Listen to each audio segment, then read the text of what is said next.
Good morning, everyone. I just wanted to touch down today on Faith Goldie, and she has hired a lawyer, but not just any lawyer, Clayton Ruby. Okay, this guy, I've seen him in court personally. The way he dresses, the way he acts, the way even his cologne, everything, you just smell professionalism. When this guy is a winner, okay, and he does not like to lose. I can't count on my one hand how many cases he's lost.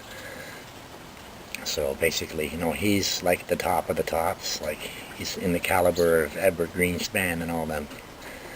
So basically, she's hired Clayton Ruby to sue MSM Media and probably John Tory for using his clout to block her with all the media and the newspapers. Watch this clip. This morning at about 9:30 a.m., Ms. Goldie filed through our office an application to compel Bell Media to run her political ads during the election period for mayor. We earlier served a courtesy copy on the senior counsel administrator and regulatory for Bell. And they were not able to get a lawyer in court this morning. One of our lawyers is in court. We're trying to get a date very soon to argue it. We have to have an urgent date. The judge has to approve it. That's going on as we speak. The documents have been issued by the court and are being served despite the earlier service. It's a courtesy on counsel this morning. It may be served already. I'm not sure about that. But we have word that Bell can't get from Bell lawyers. They can't get anybody there today, so we're trying to find a time when we can argue with them. When that happens, we'll send out a notice. Let me tell you what happened in rough. You've all got these documents. The thick book that you don't have is all the original application affidavits. And the other book, which you have this together with the application in the little booklet we gave you. And this is the written argument. It explains what we're doing and why we're doing it. So, what happened? Faith chose CP24 as a good outlet for her 30-second ad because, according to its own material, it reaches 1.55 million Torontonians every day. So it's a good and important outlet. She wanted to air a simple 30-second ad. Faith, could you just read that ad so we get a sense of with pleasure. What it was? I'm Faith Goldie, and I want your vote for Toronto Mayor. It's time to take back our streets. Under John Tory, illegal guns and gangs have skyrocketed out of control. He's stripped our police of the tools they need to prevent crime, and now our city's murder rate is higher than New York. We can't afford another 4 years of weak leadership. As mayor, my top priority will be fighting crime. People shouldn't have to live in fear. And I will get this city moving again. That means an advocate for drivers who will fix our dilapidated roads and clear up congestion. I'm the only candidate who will put the taxpayer first. As mayor, I will conduct a line-by-line audit of the budget and cut the fat where it needs to be cut. I want fewer bureaucrats, but better results. For a tough on crime, easy on taxpayer Toronto, vote for me, Faith Goldie, on October 22nd, and let's bring back Toronto the Good. That is an ad to which no one could take objection. We've remained throughout saying if there's any problem with the content of the ad, we're glad to change it. But no one has suggested we should or would. The contract was drawn up. It's a Bell contract. It was signed. They asked for a cash deposit. We paid the cash deposit. And they started work on preparing the ad. And then we get a phone call. Can you play that phone call? Absolutely. The transcript of this phone call is in your booklets, so you'll have the same sounds as this. Just 2 seconds. You can open it. Can I just get you to open this? Sorry.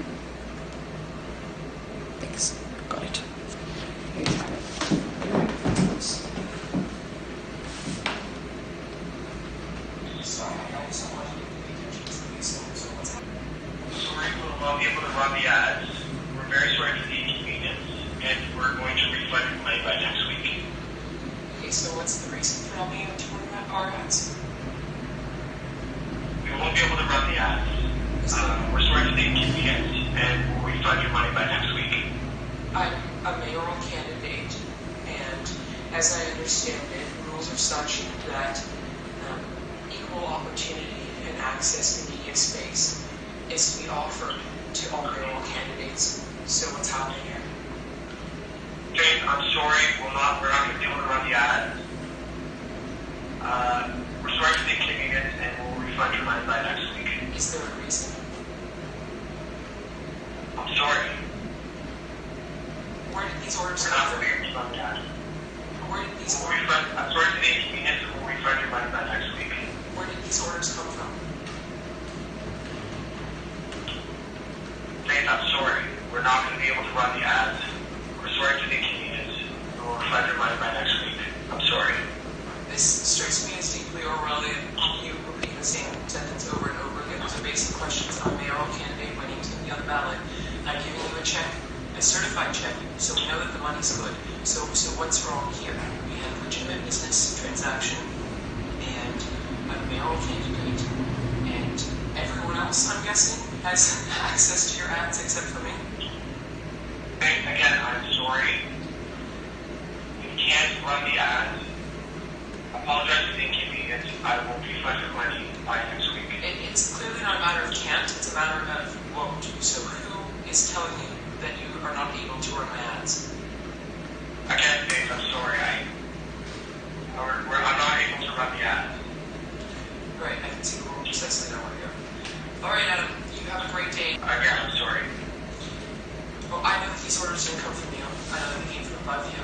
And regardless of anything else, I hope you realize that this is a very strange and sad state of affairs, and our Canadian democracy right now is quite seriously crumbling, and it is in great part due to and owing to this strange media bedfellowship with sick, elitist political interests. So, we'll leave it where it is. I just wish you could give me one reason why my ads are not going to be run in CMT4.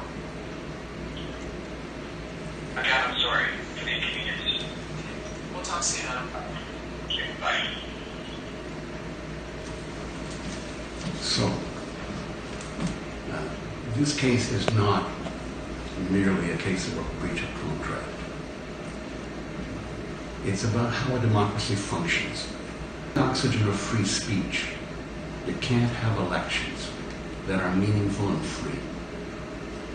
And what we've got in this situation is that a media conglomerate decides to shut out a candidate and not to take her voice.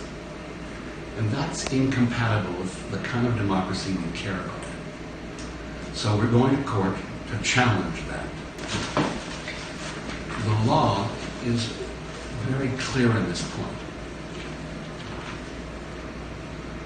During an election period, and this is Section 8 of the Television Broadcast Regulations, during an election period, which is 2 months prior to an election, a licensee shall allocate time.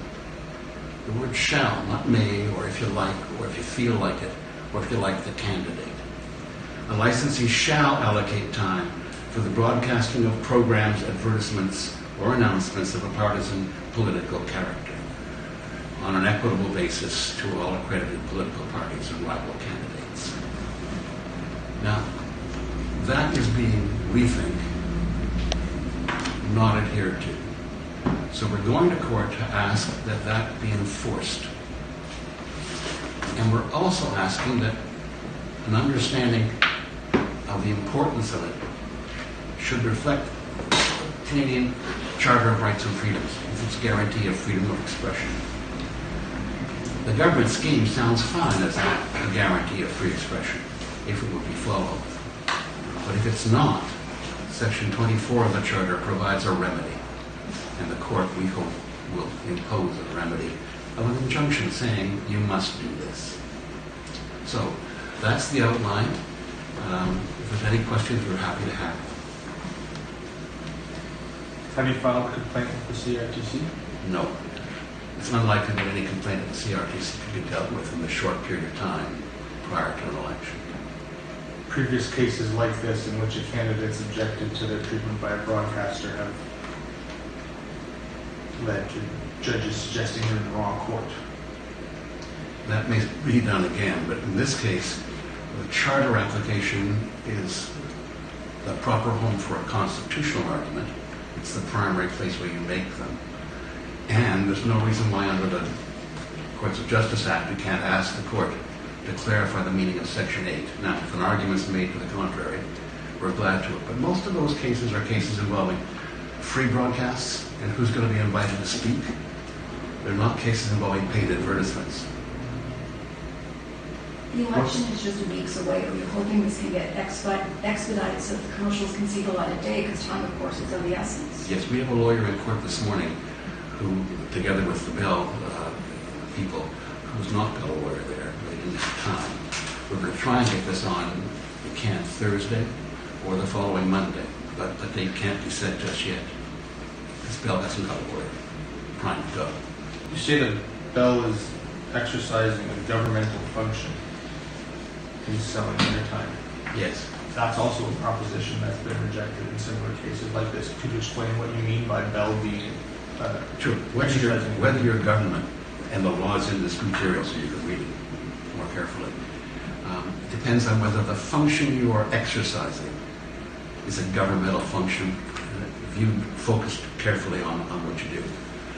When Bell hires and fires people or puts them on pension or doesn't, those are not governmental functions. But when it decides who can use the public airways, which have been described by the CRTC as a public trust held by the broadcaster, then it's exercising a governmental function, and in that aspect, it's amenable to the courts, through the charter. Troy or Jennifer Keesmatt bought ads in this same, on CP 24 as well? I have no idea. Is that it? No, I asked and they never responded to my inquiry as to whether or not I was the only one who was being denied ad space.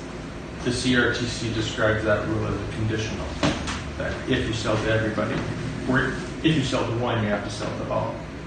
I think that's true, but it doesn't say you can refuse to sell to one. It says you've got to make the opportunity available to purchase, and that's not qualified. Once you do make the opportunity available, which you have to do during an election period, then you have to treat people fairly, and that's clear too from the Bell regulations. For example, no one may want to advertise in a small town where they're having a mayoral election. And that's so that none of this triggers.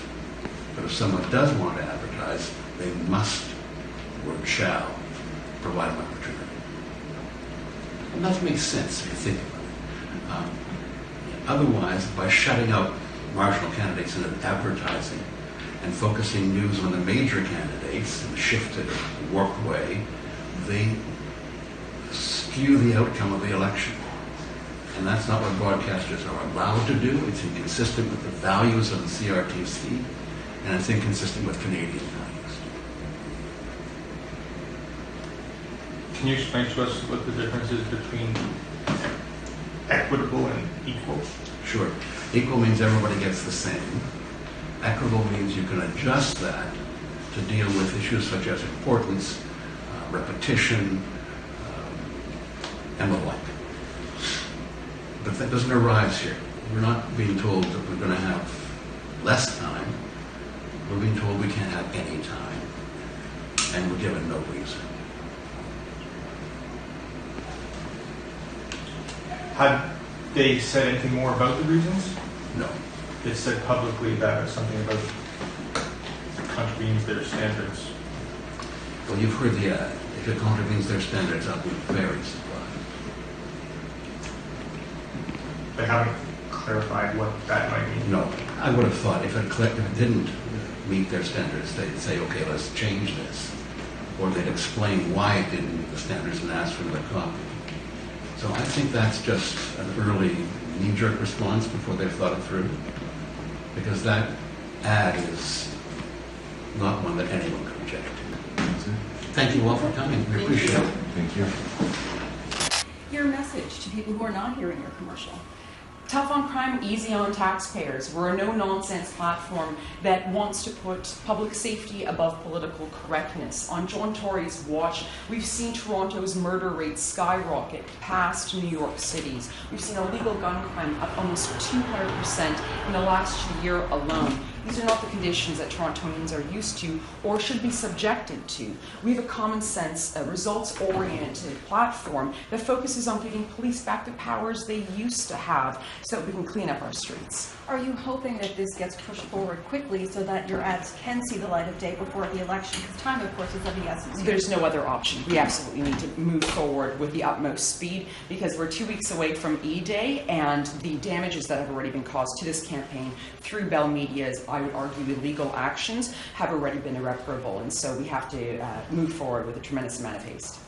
Hey everyone, I just want to say we just finished up a press conference here with Clayton Ruby. He's absolutely the top of the legal game here in Toronto. I'm a first-rate candidate, so of course I'm going to hire a first-rate lawyer.